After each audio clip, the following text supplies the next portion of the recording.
साथियों नमस्कार। आज के इस वीडियो में हम वर्ल्ड ज्योग्राफी के कुछ इम्पोर्टेंट प्रश्नों का विश्लेषण करने जा रहे हैं। आप इनको ध्यान से पढ़ने का प्रयास करें और याद रखें। महत्वपूर्ण बात यह है कि आप इनको किस प्रकार याद रख सकते हैं। तो मैं शुरुआत करता हूँ। बहुत इजी क्वेश्चन है। प्रायद्वीपों का महाद्वीप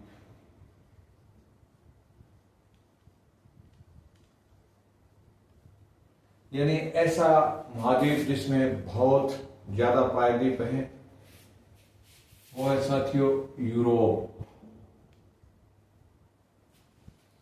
एक प्रश्न अपने महाद्वीपीय पठारों का महाद्वीप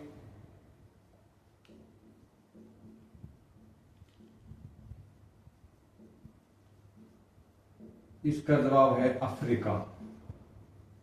यानी प्रायद्वीप आप समझ गए कि वो भूमि जो तीन ओर से पानी से घिरी हुई होती है उसको प्रायद्वीप कहा जाता है। जैसे हमारे भारत का जो दक्षिणी हिस्सा है वो प्रायद्वीप है। ये दो प्रश्न हो गए। इसके बाद आता है कि डेट्राइट ये क्यों प्रसिद्ध है, शिकागो क्यों प्रसिद्ध है। ये वर्ल्ड के कुछ फेमस शहर है और 10,000 द्वारों की घाटी का है। डेट्राइट साथियों यूएसए का ऑटोमोबाइल, अमेरिका का ऑटोमोबाइल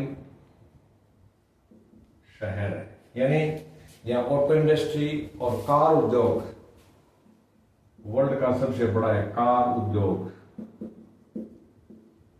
शिकागो जो है यह भी यूएसए का है।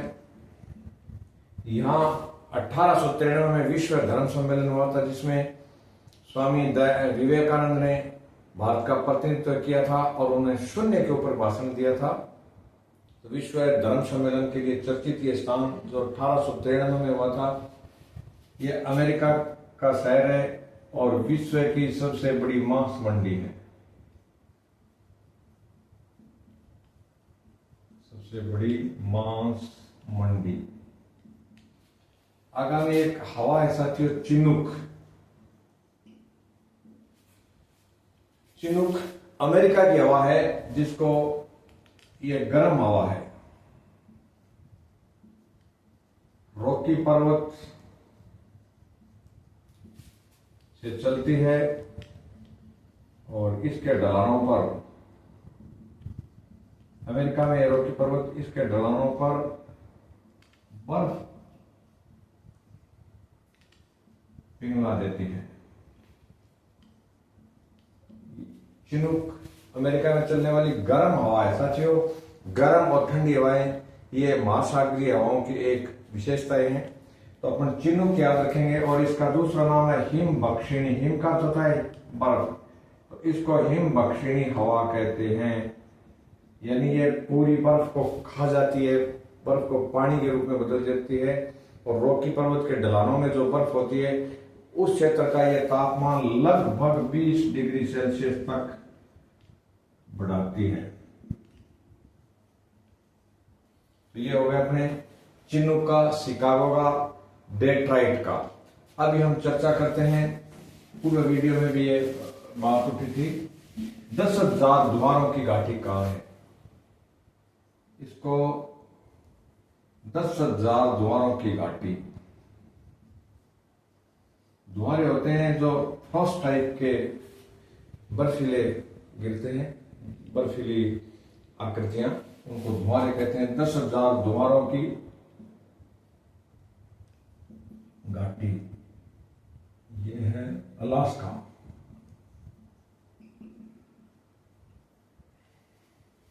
अलास्का अमेरिका में है साथियों। इसके बाद आता है चैलेंजर कटक कहां है।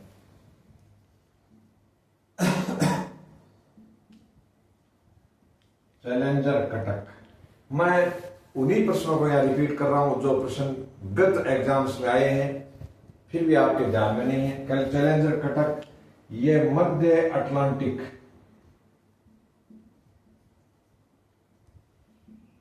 का दक्षिणी भाग है। यानी जो मध्य अटलांटिक महासागर का उसका एकदम बीच का भाग है, और उस बीच के में जो दक्षिण का भाग है वो साथियों क्या कहलाता है? चैलेंजर कटक। इसके बाद है एक क्वेश्चन है कि भूमध्य रेखा को कौन सी नदी 2 बार काटती है? भूमध्य रेखा का दूसरा नाम है विषुवत रेखा। भूमध्य रेखा को 2 बार काटने वाली नदी, कहने का मतलब इसकी डायरेक्शन एक जैसी नहीं, एक बार ये यूं घूमती है फिर वापस आती है। 2 बार काटने वाली नदी, इसका नाम है कांगो और इसका दूसरा नाम है जैरे। जबकि विषुवत रेखा भूमध्य रेखा को कहते हैं, दोनों एक ही है। माना जाता है कि पृथ्वी के एकदम बीच से गुजरती है, ऐसा अनुमान है, इसलिए इसको भूमध्य रेखा कहा जाता है। फिर एक बहुत इंपॉर्टेंट क्वेश्चन है, जुलू जनजाति ये कहां की है? जुलू जनजाति साथियों दक्षिण अफ्रीका की है। और गांधी जी ने अंग्रेजों का सहयोग किया था जुल्लू जनजाति के खिलाफ। दो युद्ध हुए थे, बोअर युद्ध। बोअर युद्ध में अंग्रेजों का सहयोग करने के लिए गांधी जी को अंग्रेजों ने जुल्लू पदक दिया था। कौन सा पदक है? जुल्लू पदक गांधी जी को। और युद्ध कौन से थे? बोअर युद्ध। और ये अफ्रीका, दक्षिण अफ्रीका के हैं बोअर युद्ध। 2 युद्ध हुए थे ये। फिर आगामी अपना प्रश्न है एंडीज पर्वतमाला। ये साथियों सबसे लंबी पर्वतमाला है दक्षिण अमेरिका की एंडीज पर्वतमाला। ये पूरे विश्व में भी सबसे लंबी है, यानी दक्षिण अमेरिका महाद्वीप की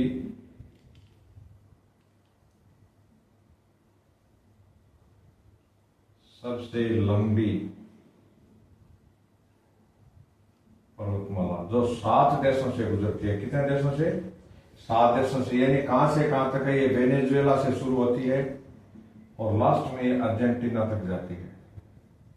और इसका विस्तार भी पूछा जा सकता है कि किस दिशा में है। तो ये इस दक्षिण अमेरिका महाद्वीप के पश्चिमी दिशा में है और उत्तर दक्षिण की ओर है।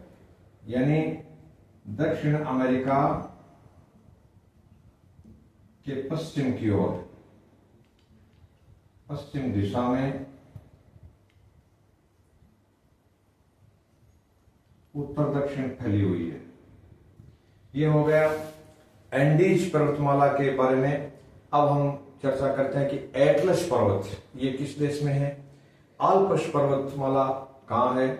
भूमध्य सागर का प्रकाश स्तंभ किसको कहा जाता है? और काकेशस जो पर्वत है वो रूस में है, वो किन महासागरों को जोड़ता है?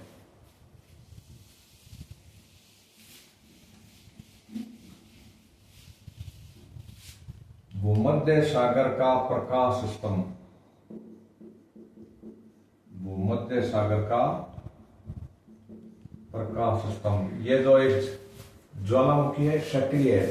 यानी ज्वालामुखियों के भी 2 प्रकार हैं। एक तो होता है सक्रिय जो शुरू से अब तक आग उगलता जा रहा है, और एक होते हैं निष्क्रिय जो किसी समय सक्रिय थे, आग उगलते थे लेकिन अब वो ठंडे पड़ चुके हैं। ये है साथियों स्ट्राम्बोली। कौन सा है? स्ट्राम्बोली ज्वालामुखी, इसको कहते हैं भूमध्य सागर का प्रकाश स्तंभ। फिर आता है एटलस पर्वत कहां है? तो ये अफ्रीका में है। एटलस पर्वतमाला ये रेंज है अफ्रीका। एक विश्व की जो सबसे लंबी 3 नदियां हैं उनके नाम भी अपने पढ़ने चाहिए। तो सबसे ज्यादा लंबी नदी है नील जो अफ्रीका महाद्वीप में बहती है, और दूसरी है अमेजन जो दक्षिण अमेरिका में है। और अमेजन के किनारे के जो जंगल हैं उनको विश्व के लंग्स यानी फेफड़े कहा जाता है। विश्व की लगभग 20% ऑक्सीजन जो है वो अकेले अमेजन के वर्षावन रिलीज करते हैं। और तीसरी नदी है साथियों मिसिसिपी मिसौरी। ये अमेरिका में है, मिसिसिपी, सॉरी ये यूएसए में है। तो ये वर्ल्ड की 3 लार्जेस्ट नदियां हैं, लंबी नदियां हैं। अपवाह क्षेत्र के आधार पर लंबी नदी हम अमेजन को मानते हैं, जबकि सीधे क्षेत्रफल के आधार पर नील नदी को माना जाता है। और नील के किनारे जो बंदरगाह है वह साथियों काहिरा, बहुत इंपॉर्टेंट क्वेश्चन है, काहिरा बंदरगाह जो मिस्र की राजधानी है, ये किस नदी के किनारे है? नील नदी के तट पर है। और ये नदी बंदरगाह है, किसी समुद्र में बना हुआ बंदरगाह नहीं है। फिर आगामी हम चर्चा करते हैं काकेशस पर्वत। काकेशस पर्वत ये रूस में है, और ये काला सागर को, आपके ये नया प्रश्न भी है कि काला सागर किस देश में है? रूस में है। काला सागर को कैस्पियन सागर से जोड़ता है, यानी इन दोनों सागरों के बीच में है। काला सागर और कैस्पियन सागर के बीच में ये पुल जैसी स्ट्रक्चर बना देता है। फिर आगामी क्वेश्चन लेते हैं हम डियागो गार्सिया। चागोस द्वीप समूह है, चागोस द्वीप समूह है, यानी इसमें कई द्वीप हैं। ये हिंद महासागर में है, और 2024 में इनका नियंत्रण इंग्लैंड ने यानी ब्रिटेन ने मॉरिशस को सौंप दिया है। 2024 से मॉरिशस के नियंत्रण में। मॉरिशस वो देश है जहां डोडो जैसी चिड़िया थी जो आज लुप्त हो चुकी है। चागोस द्वीप समूह हिंद महासागर का द्वीपों का समूह है। इसका ही एक द्वीप है साथियों जिसका नाम है डियागो गार्सिया, यानी इसी का एक हिस्सा है, उसका नाम है डियागो गार्सिया। ये भी एक द्वीप है जो वर्तमान में यहाँ अमेरिका का सैन्य अड्डा है, यानी इसी चागोस का है। और ये सारे चागोस के जो हैं ये द्वीप क्या है? प्रवाल द्वीप के उदाहरण है, यानी मूंगा या कोरल जिसको हम इंग्लिश में कहते हैं। तो डियागो गार्सिया में यूएसए का नौसैनिक अड्डा है। और ये चीजें सारी किस महासागर की है? हिंद महासागर की हम चर्चा कर रहे हैं। और एक क्वेश्चन इंपॉर्टेंट कि भारत का भौगोलिक वो विवरण किस पुराण में है? तो वह है साथियों विष्णु पुराण। विष्णु पुराण में भारत का भौगोलिक वर्णन है। भौगोलिक वर्णन कैसे? कि उस विष्णु पुराण के जो शुरुआती लाइन है उसी में यह लिखा हुआ है कि जो देश हिंद महासागर के उत्तर में और हिमालय के जो दक्षिण में है उस देश का नाम भारत है, और यहाँ के संतानों का नाम भारतीय है। इस प्रकार का वर्णन विष्णु पुराण में आया है। पुराण साथियों गुप्त काल की रचनाएं हैं जो 5 विषयों पर आधारित हैं। वंश, वंशानुचरित्र, मनवंतर, इस प्रकार के जो 5 टॉपिक हैं उन पर है। लेकिन विष्णु पुराण थोड़ा सा इनसे अलग हटके है। फिर एक आता है जहाजों की कब्रगाह है जिसको कहते हैं बरमुडा ट्राइएंगल। ये कहाँ है? बरमुडा ट्राइएंगल, या ट्राइएंगल त्रिकोण भी कहते हैं या त्रिभुज भी कह सकते हैं इसको। कि बरमुडा त्रिभुज कहाँ है? तो ये अटलांटिक महासागर में है। कौन से महासागर में है? अटलांटिक महासागर में बरमुडा ट्राइएंगल है, और ये अटलांटिक के भी उत्तरी हिस्से में है। कहाँ है? उत्तरी अटलांटिक में। यह जहाजों का कब्रगाह है।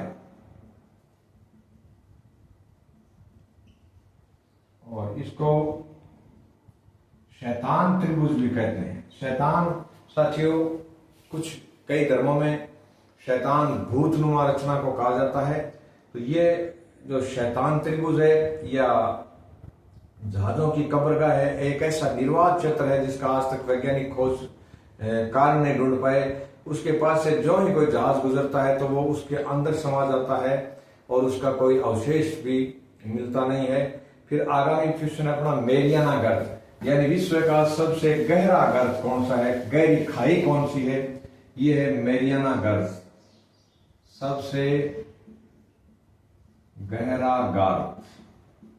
ये मेरियाना गर्त है। और किस महासागर में है साथियों? ये प्रशांत महासागर में है। फिर आगामी क्वेश्चन है अपना ग्रेट डिवाइडिंग रेंज।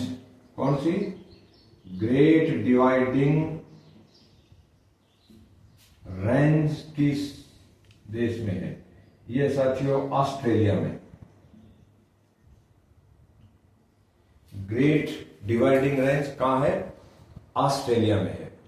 और चागोस द्वीप समूह पहले ब्रिटेन के नियंत्रण में थे, अब वर्तमान में कहां गए? मॉरिशस के नियंत्रण में। ब्रिटेन ने बाकायदा इनको विधिवत तरीके से मॉरिशस को सौंपा है। एक और द्वीप समूह important Saint Helena. Saint Helena द्वीप समूह है। यह कहां है और किसके नियंत्रण में है? वर्तमान में ये ब्रिटेन के नियंत्रण में, हालांकि ब्रिटेन से बहुत ज्यादा दूर है। ये ब्रिटेन के नियंत्रण में। और कहां स्थित है ये? दक्षिण अटलांटिक महासागर में। इसका चर्चा में रहने का कारण यह है कि ये जो द्वीप समूह है, यहां अंग्रेजों ने एक जेल बना रखी थी और उस जेल में फ्रांस के सम्राट नेपोलियन को डाला गया था और वहीं नेपोलियन की मृत्यु हुई थी मात्र 51 ईयर्स एज में। तो ये नेपोलियन का मृत्यु स्थल है।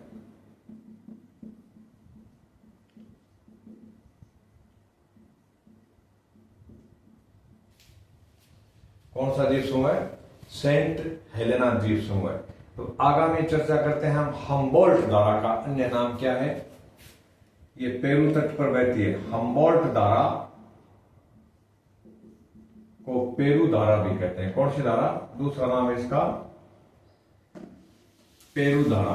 दो नाम है एक ही धारा के। फिर आगामी क्वेश्चन लेते हैं हम अगुलहास। अगुलहास ये किस महासागर की धारा है? हिंद महासागर की एक गर्म धारा है। हिंद महासागर की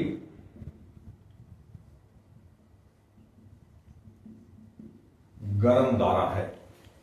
और विश्व में कॉफी या कहवा का सबसे बड़ा उत्पादक ये साथियों ब्राजील है। ब्राजील दो चीजों का बड़ा उत्पादक है। एक तो रबड़, यानी रबड़ का एक पौधे का ही नाम इसके देश के नाम पर पड़ गया है कि हीविया ब्राजीलियंसिस। तो ब्राजील इसका रबड़ का वर्ल्ड में सबसे बड़ा उत्पादक देश है। फिर आगामी हम चर्चा करते हैं कि पठार के ऊपर जो विश्व के शहर हैं वो कौन कौन से हैं। एक तो मैड्रिड। मैड्रिड ये स्पेन की राजधानी है। ये पठारी नगर है। रांची ये भी पठार पर है, हालांकि रांची का पठार जीर्ण शीर्ण पठार का हिस्सा यानी कटा पठा है। शिलोंग जो मेघालय की राजधानी है ये भी एक पठारी शहर है। तो थोड़े छोटे तरीके से मैं आपको ये बता रहा हूं। फिर आगामी क्वेश्चन है अपना मैटर्न हॉर्न। क्या है? मैटर्न हॉर्न किस देश में पाए जाते हैं? मैटर्न हॉर्न ये समुद्र के किनारे की कलाकृतियां हैं। ये है स्विट्जरलैंड में।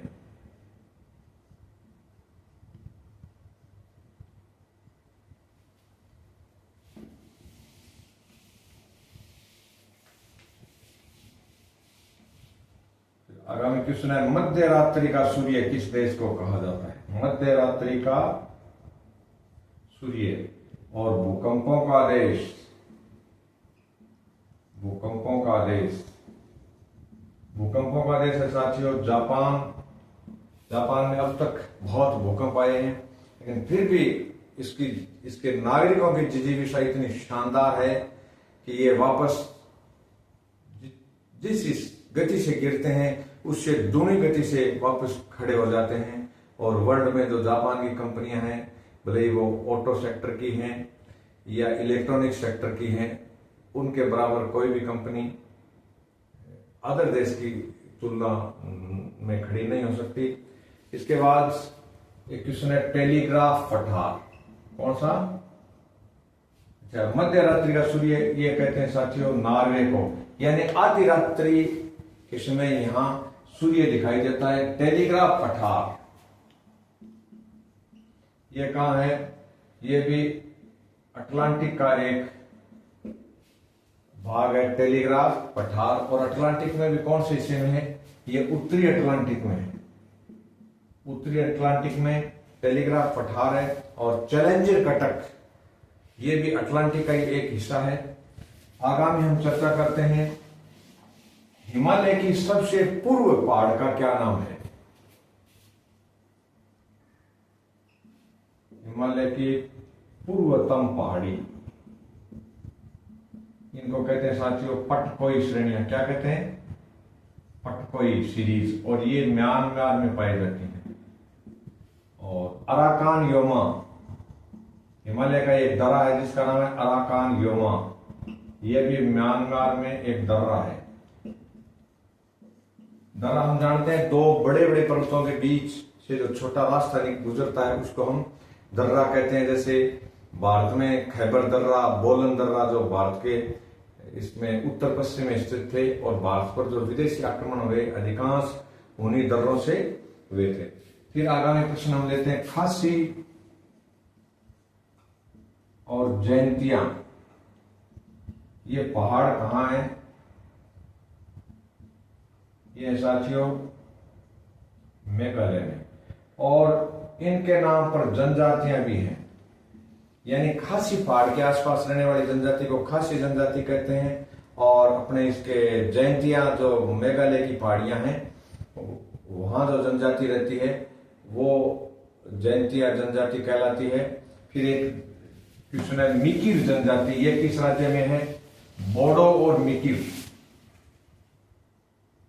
बोडोलैंड का एक अलग आंदोलन चल रहा है, हालांकि अब ये शांत है, लेकिन बार बार ये मांग करते रहते हैं अलग देश की।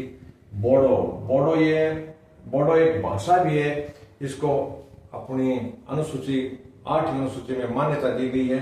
बोडो जनजाति भी है, बोडो भाषा भी है। ये असम की जनजाति है, असम की जनजाति बोडो। और एक है मिकिर, ये असम की है। और मिकिर पहाड़ियां भी हैं। इन मिकिर पहाड़ियों के आसपास जो जनजाति पाई जाती है उसको मिकिर जनजाति कहते हैं। और खासी जो जनजाति है मेघालय की, उसकी एक महत्वपूर्ण विशेषता है कि उनमें मातृशतात्मक परिवार पाए जाते हैं, यानी उनमें पुरुष की तुलना में स्त्री का महत्व ज्यादा होता है। फिर आगामी चर्चा हम कर रहे हैं, कुछ एक और बिंदु रह गए, वो है अपने जाफना प्रायद्वीप, कच्चा तीऊ और पंबन द्वीप। ये कहां है? कच्चा तीऊ द्वीप, जाफना प्रायद्वीप, इरावती नदी, पैगोडा का देश। पैगोडा का अर्थ होता है मंदिर, मंदिर को कहते हैं पैगोडा का देश। तो कच्चा तीऊ जो द्वीप है वो कहां है साथियों? भारत और श्रीलंका के बीच विवादास्पद है। भारत वर्सेज श्रीलंका के बीच विवादास्पद। और जाफना प्रायद्वीप, प्रायद्वीप का अर्थ हम जान गए कि जमीन का वो हिस्सा जो 3 दिशा से पानी से घिरा हुआ होता है, ये श्रीलंका में है। और यहाँ एक उग्रवादी संगठन हुआ था किसी समय जो था लिट्टे, यानी लिट्टे का यह गढ़ था। इरावती नदी ये म्यांमार में है, यानी बर्मा में। पैगोडा का देश ये कहा जाता है म्यांमार को। और पिरामिड का देश, पिरामिडों का देश, पिरामिड क्या होते हैं? ये मम्मीज, यानी मृत व्यक्तियों के शरीरों को विशेष प्रकार के रसायन लगा करके मिस्र के लोग लंबे समय से हजारों सालों से सुरक्षित रखते आए हैं। उस परंपरा का उस ताबूत का नाम है पिरामिड। तो पिरामिडों का देश हो गया मिस्र, और मिस्र को साथियों इंग्लिश में इजिप्ट कहा जाता है, EGYPT, इजिप्ट। सेंट हेलेना का हमने कर दिया, इरावती नदी, ये अपने सारे क्वेश्चन लगभग हो चुके हैं। फिर हम चर्चा करते हैं भारत के ज्योग्राफी की। विंध्याचल ये पर्वत कहाँ है? अचल, शब्द अचल आते ही ये पर्वत ही हो गया। विंध्याचल पर्वत लिखना हिंदी के हिसाब से शुद्ध है, विंध्याचल ही लिखिए आप। विंध्याचल कहाँ है? MP में। और इसकी विंध्याचल की सबसे ऊंची चोटी का नाम है साथियों धूपगढ़। क्या नाम है? धूपगढ़। और विंध्याचल और अरावली के दबाव से राजस्थान में एक क्षेत्र हो गया है जहां जमीन दब चुकी है।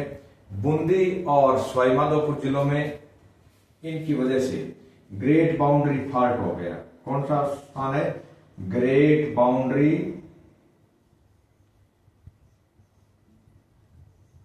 फॉल्ट। ये किन दो पर्वतों से हुआ है? अरावली,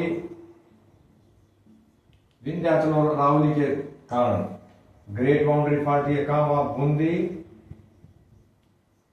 और सवाई माधोपुर में। यानी इन दोनों पर्वतों के दबाव से इनके बीच की जो भूमि है वो बहुत नीचे दब गई है। फिर आता है साथियों डांग क्षेत्र। ये चंबल किनारे का जो क्षेत्र है, बीड़ क्षेत्र कहा जाता है इसको। ये बहुत ही अविकसित क्षेत्र है, यहाँ जगह जगह गड्ढे बन गए हैं, कंदराएं बन गई हैं।